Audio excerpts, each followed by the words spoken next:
Hello learners, आप सभी लोगों का हमारे यूट्यूब चैनल लर्न डेली 6 में स्वागत है। आई होप आप सभी लोग स्वस्थ और मस्त होंगे। पिछले वीडियो में हम लोगों ने अधिगम के अर्थ, अधिगम की परिभाषाएं, अधिगम के प्रकार और अधिगम की विशेषताओं को देखा था। आज हम लोग अधिगम के सिद्धांत को देखेंगे कि अधिगम के कितने सिद्धांत हैं और किस सिद्धांत को किस मनोवैज्ञानिक ने दिया। तो चलिए हम लोग अपने टॉपिक पर चलते हैं, अधिगम के सिद्धांतों को कवर करते हैं। सबसे पहले सिद्धांत किसे कहते हैं? सिद्धांत किसे कहते हैं ये देखते हैं कि किसी मनोवैज्ञानिक संप्रदाय के द्वारा अधिगम की अवधारणा का स्पष्टीकरण ही सिद्धांत कहलाता है। किसी मनोवैज्ञानिक संप्रदाय के द्वारा अधिगम की अवधारणा का स्पष्टीकरण ही अधिगम का सिद्धांत कहलाता है।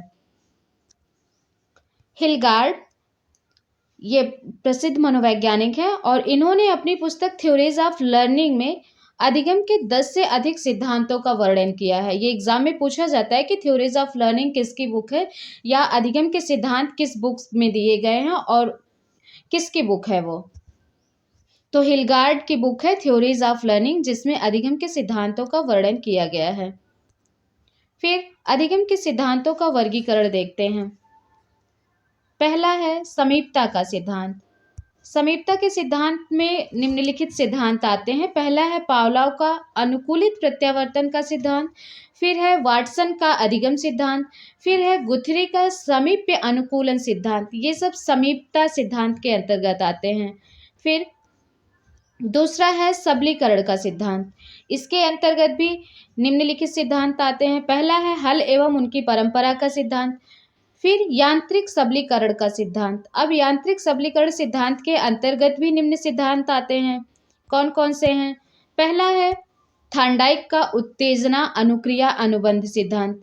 यह यांत्रिक सबलीकरण सिद्धांत के अंतर्गत आता है और यांत्रिक सबलीकरण के सिद्धांत के अंतर्गत आता है, यह सबलीकरण सिद्धांत के अंतर्गत आता है। तो पहला हो गया थांडाइक का उत्तेजना अनुक्रिया अनुबंध सिद्धांत, फिर वुडवर्थ का उत्तेजना प्राणी अनुक्रिया सिद्धांत, फिर थर्ड है स्किनर का सक्रिय अनुकूलन सिद्धांत। ये सब यांत्रिक सबलीकरण सिद्धांत के अंतर्गत आते हैं। फिर तीसरा है ज्ञानात्मक सिद्धांत। इसके अंतर्गत कौन कौन से आते हैं देखते हैं। इसके अंतर्गत पहला है चिन्ह अधिगम सिद्धांत, फिर दूसरा है गेस्टाल्ट अधिगम सिद्धांत, फिर तीसरा है गत्यात्मक सिद्धांत। अब गत्यात्मक सिद्धांत के अंतर्गत भी निम्न सिद्धांत आते हैं।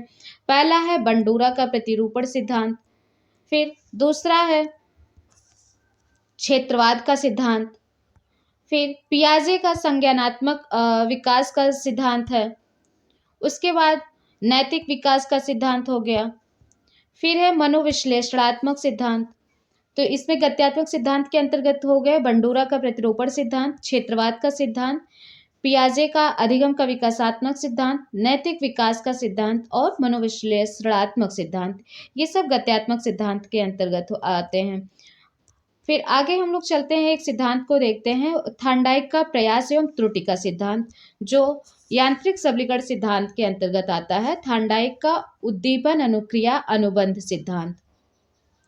सबसे पहले थांडाइक कौन थे ये देखते हैं। थांडाइक एक अमेरिकी मनोवैज्ञानिक थे और इनको शिक्षा मनोविज्ञान का जनक भी कहा जाता है। इन्होंने बहुत सारे प्रयोग किए थे पशुओं पर और उससे नियम बनाए थे। फिर हम लोग आगे चलिए देखते हैं इस सिद्धांत के अन्य और क्या क्या नाम हैं। पहला, इस सिद्धांत को कहा जाता है संबंधवाद का सिद्धांत, फिर है योजनावाद का सिद्धांत, फिर आवर्ती का सिद्धांत, फिर है बंध का सिद्धांत, हर्ष एवं दुख का सिद्धांत भी कहते हैं इस सिद्धांत को, परिश्रम व धैर्य का सिद्धांत कहते हैं, एसआर थ्योरी भी कहते हैं। एसआर थ्योरी, एस मतलब स्टिमुलस उद्दीपक, आर मतलब अनुक्रिया रिस्पॉन्स। फिर और भी नाम है इस सिद्धांत के देखते हैं। और अगला नाम है उद्दीपन अनुक्रिया का सिद्धांत, फिर है प्रयास एवं त्रुटि का सिद्धांत, फिर है प्रयत्न एवं भूल का सिद्धांत। इस सिद्धांत के इतने नाम हैं। एग्जाम में हर बार अलग अलग नामों से पूछा जाता है कि इस सिद्धांत का और क्या नाम है, या फिर प्रयास एवं त्रुटि का सिद्धांत कभी दे दिया थांडाइक का, कभी दे दिया उद्दीपन अनुक्रिया का सिद्धांत, कभी दे दिया अनुबंध का सिद्धांत, कभी दे दिया एसआर थ्योरी किसकी है, इस तरह से पूछा जाता है, तो नामों को याद रखना ज़रूरी है। देखते हैं कि ये सिद्धांत क्या है। हमने बताया ऊपर कि थॉर्नडाइक अमेरिकी मनोवैज्ञानिक थे। इनकी कुछ कृतियाँ भी हैं, इनकी कुछ रचनाएँ हैं। पहला है एनिमल इंटेलिजेंस, दूसरा है एजुकेशन साइकोलॉजी। ये दो बुक तो इनकी बहुत ही इम्पोर्टेंट है, एग्ज़ाम में आती भी है कि एजुकेशनल साइकोलॉजी किसकी है, या अधिगम के नियम इन्होंने थॉर्नडाइक ने किस बुक से दिए हैं, अधिगम का सिद्धांत जो थॉर्नडाइक ने दिया है वो किस बुक से है। फिर तीसरी बुक है इनकी द साइकोलॉजी ऑफ लर्निंग, फिर द मेजरमेंट ऑफ इंटेलिजेंस है, फंडामेंटल्स ऑफ लर्निंग है, human nature and the social order है। इनमें से ये दो बुक बहुत ही इंपॉर्टेंट है, एनिमल इंटेलिजेंस और एजुकेशनल साइकोलॉजी। अब थॉर्नडाइक का प्रयोग हम लोग देखते हैं। थॉर्नडाइक ने किस पर प्रयोग किया था? भूखी बिल्ली पर। एग्जाम में आता है कि बिल्ली या भूखी बिल्ली, तो भूखी बिल्ली लगाना है हम लोगों को। और उसमें उद्दीपक क्या था? मृत मछली थी। तो इनका प्रयोग क्या था ये देखते हैं हम लोग। थॉर्नडाइक ने अपने अधिगम संबंधी सिद्धांत की व्याख्या करने के लिए अनेक पशु जैसे कुत्ता, बिल्ली, बंदर, मुर्गी आदि पर प्रयोग किए थे, किंतु उनकी पुस्तक एनिमल इंटेलिजेंस में वर्णित बिल्ली पर किया गया प्रयोग और उसका अवलोकन सबसे महत्वपूर्ण है, और इसी का अध्ययन हम लोग करेंगे। और ये एनिमल इंटेलिजेंस, इसी में इनका सिद्धांत है, ये याद रखना इम्पोर्टेंट है। देखते हैं उनका प्रयोग क्या था। थॉर्नडाइक ने एक भूखी बिल्ली पर प्रयोग किया था, और उन्होंने क्या किया था? थॉर्नडाइक के प्रयोग में एक भूखी बिल्ली को एक पिंजरे में, जिसे पहेली पेटिका या पजल बॉक्स कहा गया है, ये इंपॉर्टेंट है कि उस बॉक्स को पहेली बॉक्स कहा जाता था या पजल बॉक्स कहा गया, उसमें रखकर किया गया था। और पिंजरा इस प्रकार बनाया गया था कि एक डोरी या लीवर के दबने से पिंजरे का दरवाजा खुल जाता था और पिंजरे के बाहर मछली रखी गई थी। ये इधर है, देखिए दिखाते हैं, ये है, इस तरह से कुछ था। तो थॉर्नडाइक ने भूखी बिल्ली को पिंजरे में डाला और उसके बाहर मछली रख दी, मृत मछली थी। तो बिल्ली को जब पिंजरे में डालते हैं तो बिल्ली भूखी थी, इसलिए वो बाहर निकलने के लिए बहुत प्रयास करती कि वो बाहर निकल करके मछली को खा ले, और इसलिए उसने कई ऐसे प्रयास किए कि जिससे वो बाहर आए और मछली को खा सके। बाहर निकलने के लिए उसने बहुत सारे प्रयास किए, जैसे उछलना, कूदना, तड़पना, इधर-उधर घूमना, छटपटाना, ऐसे बहुत सारे प्रयास किए, लेकिन वो बाहर नहीं आ पाई। फिर अचानक किसी प्रकार बिल्ली का पंजा लीवर पर पड़ता है और पिंजरे का दरवाजा खुल जाता है। बिल्ली बाहर निकल कर के अपनी भूख मिटा लेती है। फिर थॉर्नडाइक ने बिल्ली को दूसरे दिन पिंजरे में बंद किया। इस बार भी बिल्ली भूखी थी। बिल्ली पुनः मछली खाने के लिए बाहर आने का प्रयास करने लगती है, किंतु इस बार उसने पहले की अपेक्षा कम टाइम लिया और कम उछल कूद की, उससे लीवर दब जाता है और वो बाहर आकर के मछली खा लेती है। इस तरह से थॉर्नडाइक ने बहुत बार ऐसे प्रयास कराए बिल्ली से, लेकिन हर बार हर प्रयास में बिल्ली को कम प्रयास करना पड़ता था, कम उछल कूद करनी पड़ती थी, कम टाइम लेती थी वो। फिर ऐसा एक बार हुआ कि जैसे ही बिल्ली को थॉर्नडाइक ने पिंजरे में रखा और वो लीवर को दबाती है और बाहर आकर के मछली को खा लेती है। इस बार बिल्ली ने बिना त्रुटि किए ही लीवर को दबाया और बाहर आकर के मछली को खा लेती है। तो इससे निष्कर्ष ये निकलता है कि उद्दीपक के प्रति सही अनुक्रिया के साथ संबंध का प्रत्यक्ष निर्माण कर ही बिल्ली ने पिंजरे से बाहर निकलना सीख लिया, निकल करके मछली को खाती है। क्योंकि उसने बहुत सारे असफल अनुक्रियाएं भी करी, तो उसमें से उसे धीरे-धीरे पता होता गया कि पिंजरे का दरवाज़ा किस तरह से खुलेगा। इस तरह से उसने जैसे ही थॉर्नडाइक ने उसको पिंजरे में डाला, वो सही अनुक्रिया की, लीवर को दबाई और बाहर आकर के फिश को खा ली। ये है थॉर्नडाइक का प्रयोग। ये इम्पोर्टेंट है कि थॉर्नडाइक के प्रयोग में बिल्ली जो थी वो भूखी रहती है और उसके सामने फिश रहती है या भोजन रहता है। ये इम्पोर्टेंट है कि थार्नडाइक का सिद्धांत 3 तत्वों पर निर्भर करता है। पहला क्या है? उद्दीपक। उद्दीपक क्या रहता है? मृत मछली। फिर है अनुक्रिया। अनुक्रिया कौन करती है? बिल्ली करती है। फिर है उद्दीपन अनुक्रिया अनुबंध, मतलब मछली बिल्ली प्रयास करती है और आकर के उद्दीपक को खा लेती है। तो इस तरह से दोनों के मध्य संबंध हुआ। फिर थार्नडाइक के अनुसार बिल्ली द्वारा बाहर निकलने की विधि का अधिगम करने के लिए 2 बातों का होना आवश्यक था। पहला था बिल्ली का भूखा होना। यदि थार्नडाइक ने बिल्ली को पिंजरे में बंद किया और बिल्ली भूखी ही ना होती, तो वो शायद तुरंत प्रयास ना करती। वो पिंजरे में जाकर के बैठ जाती, जब उसे भूख लगती तो वो प्रयास करती। इसलिए बिल्ली का भूखा होना इम्पोर्टेंट था। और दूसरा क्या था? भोजन या मछली का होना। अगर उसके आगे उद्दीपक ना होता, फिश ना होती, तो वो क्यों इतना परेशान होती? क्योंकि आगे फिश थी, भोजन था और उसे भूख लगी थी, इसलिए वो इतने प्रयास कर रही थी। इसका एग्जाम्पल हम लोग अपने दैनिक जीवन में भी ले सकते हैं कि अगर सामने शिक्षक भर्ती हो और जॉब की ज़रूरत हो, तो हम लोग भी अनुक्रिया करेंगे, रिस्पॉन्स करेंगे, बहुत सारे प्रयास करेंगे। और अगर जॉब है ऑलरेडी हम लोगों के पास, तो हम लोग को प्रयास करने की क्या ज़रूरत? या सामने शिक्षक भर्ती ना हो, तो प्रयास करने की क्या ज़रूरत? थार्नडाइक ने इस प्रयोग के आधार पर अधिगम के नियमों का प्रतिपादन किया, जो पशु तथा मानव दोनों पर लागू होते हैं। इस सिद्धांत से थार्नडाइक ने नियम बनाए, जिसे अधिगम का नियम कहते हैं। वो नियम क्या थे? थार्नडाइक ने अधिगम के नियमों की व्याख्या अपनी पुस्तक एजुकेशनल साइकोलॉजी में की है। एजुकेशनल साइकोलॉजी में इन्होंने अधिगम के नियम दिए हैं, जबकि प्रयास एवं त्रुटि का सिद्धांत जो है, इसको इन्होंने एनिमल इंटेलिजेंस में दिया है। इनके नियम क्या हैं? अधिगम के नियमों को थार्नडाइक ने निम्नलिखित 2 भागों में बांटा। पहला था मुख्य नियम, जिसे प्राथमिक नियम भी कहते हैं। दूसरा था गौड़ नियम या द्वितीयक नियम भी जिसे कहते हैं। तो अधिगम का मुख्य नियम देखते हैं हम लोग। अधिगम के मुख्य नियम में पहला नियम है तत्परता का नियम। अधिगम के मुख्य नियम 3 थे।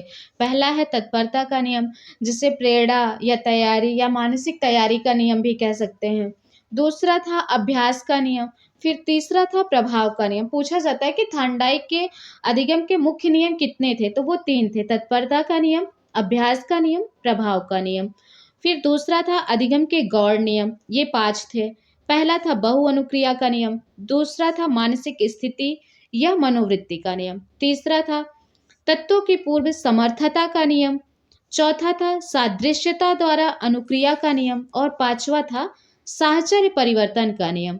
तो इस तरह से उन्होंने कुल 8 नियम दिए थे। इसको 2 भागों में बांटा था, मुख्य नियम और गौड़ नियम। मुख्य नियम में 3 नियम थे और गौड़ नियम में 5 थे। गौड़ नियम में 5 थे। पहला देखते हैं मुख्य नियम में तत्परता का नियम। तत्परता का नियम क्या है? जब कोई संयोजक कड़ी किसी सीखने की क्रिया को संपादित करने के लिए तत्पर होती है, तब क्रिया से संपादन है तब क्रिया से संपादन में उसे संतोष की प्राप्ति होती है, और जब तत्पर नहीं होती है तो उसे असंतोष की प्राप्ति होती है। और यहाँ तत्परता का संबंध परिपक्वता से है।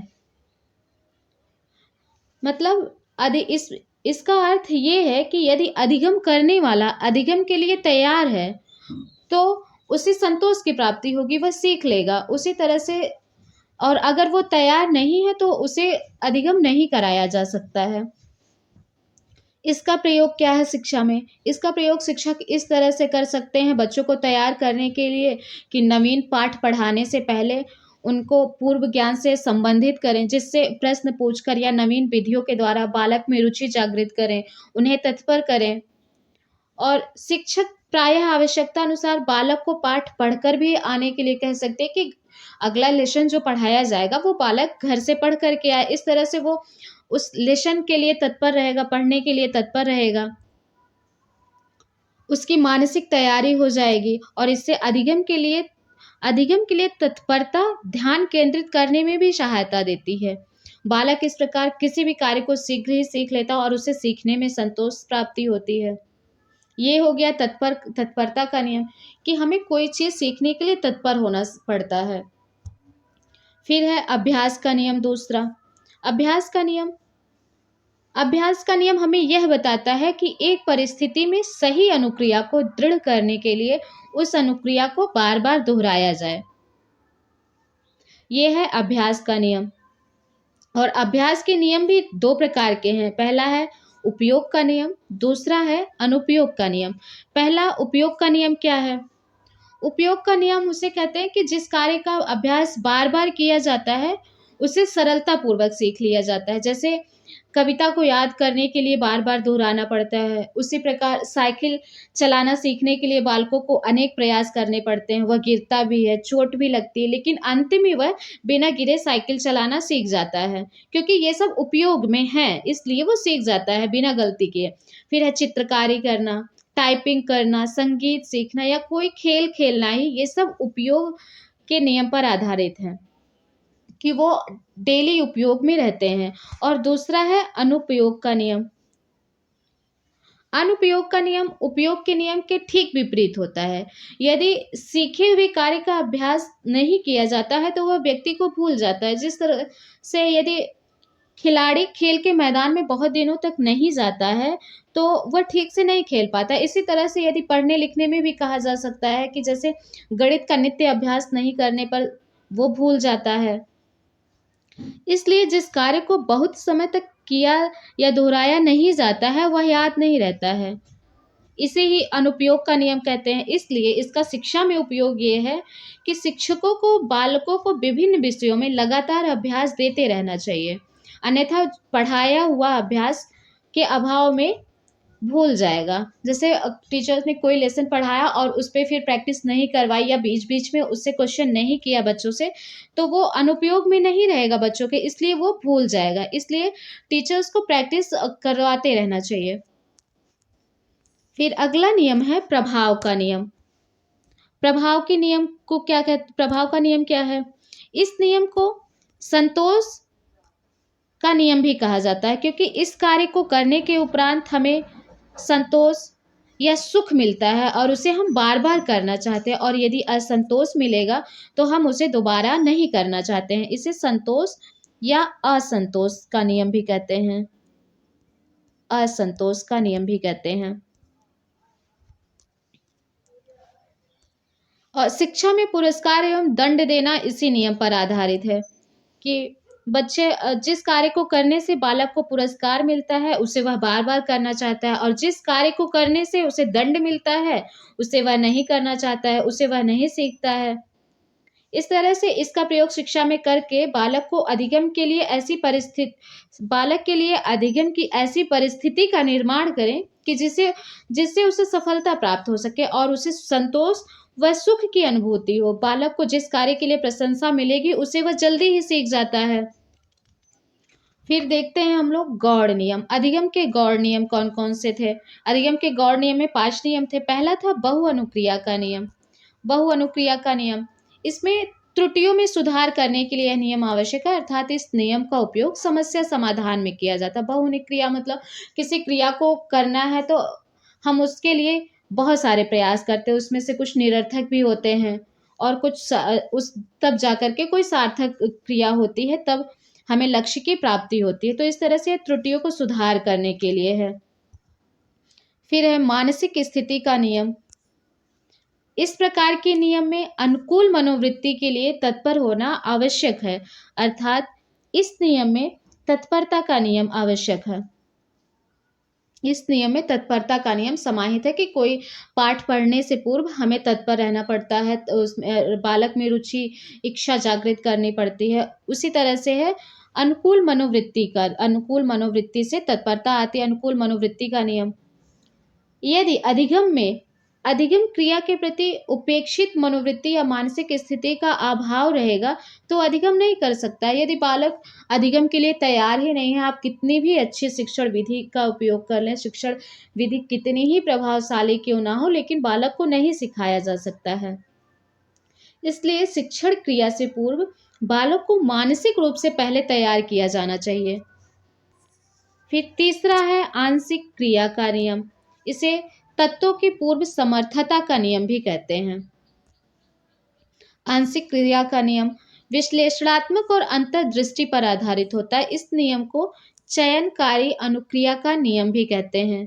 फिर चौथा है समानता का नियम या अनुरूप तत्वों का नियम।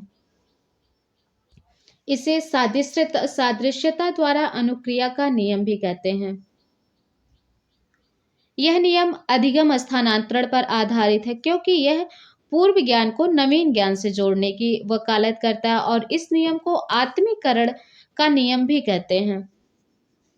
बालक को यह समझना चाहिए कि जो कुछ उसे वर्तमान में सिखाया जा रहा है वह उसके द्वारा भविष्य में प्राप्त किए जाने वाले ज्ञान की एक कड़ी है कि आज हम लोग जो कुछ सीख रहे हैं वो आगे भविष्य में काम आएगा। इसीलिए इसे अधिगम स्थानांतरण पर आधारित नियम कहते हैं। फिर चौथा है साहचर्य परिवर्तन का नियम। इस नियम के अनुसार व्यक्ति प्राप्त ज्ञान का उपयोग अन्य परिस्थितियों में यह सहचारी उद्दीपक वस्तु के प्रति भी करने लगता है। ये हो गए गौड़ नियम।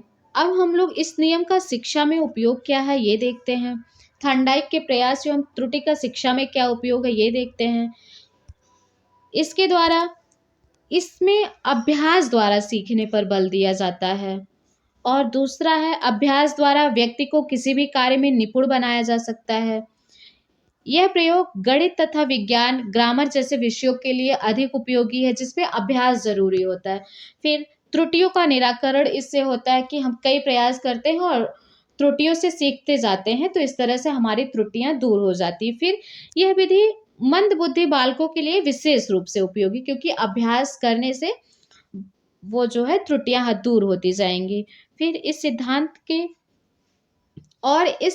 से बालकों में जो है धैर्य और परिश्रम के गुणों का भी विकास होता है और जो है इसके द्वारा बालक अपने पहले की गई गलतियों से जो अनुभव प्राप्त करता है उससे वह लाभ उठाता है कि पहले उसने जो गलतियां की हैं उससे वो लाभ उठाएगा और फिर उस गलती को नहीं दोहराएगा। इस विधि में जो क्रियाएं बालक को सफल प्रतीत होती हैं उसे वह दोहराता है। ये क्रियाएं उद्दीपक के रूप में अधिगम के लिए उसे प्रेरणा प्रदान करती हैं। फिर देखते हैं सिद्धांत के दोष क्या थे। सिद्धांत के दोष देखते हैं क्या है। सबसे पहला, यह सिद्धांत पशुओं पर कृत प्रयोग पर आधारित है अतः मानव अधिगम प्रक्रिया के सम्यक व्याख्या नहीं करता। ये पहला दोष हो गया। दूसरा है यह सिद्धांत अधिगम हेतु प्रयत्नों पर अधिक बल देता है, परिणाम स्वरूप अधिगम में समय अधिक नष्ट होता है इसके द्वारा।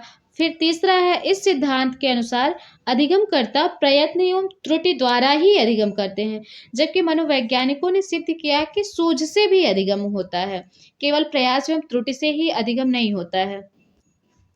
और चौथा दोष इसका क्या है, यह सिद्धांत अधिगम प्रक्रिया को यांत्रिक बनाता है अर्थात मशीनीकृत बनाता है। यह अधिगम के लिए मनुष्य के तर्क चिंतन एवं सूझ को महत्व नहीं देता, यह दोष हो गया। और यह विधि बहुत छोटे बालकों के लिए उपयोगी नहीं है।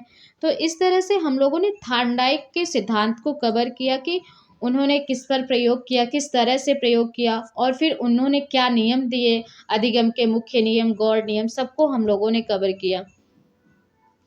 तो ये हो गया थॉर्नडाइक का नियम। अब अगले वीडियो में हम लोग पावलोव का नियम देखेंगे। आई होप आप लोगों को ये पसंद आया होगा और समझ में आया होगा। अगर आप लोगों को वीडियो पसंद आई हो तो लाइक शेयर सब्सक्राइब ज़रूर करिएगा। Thank you so much.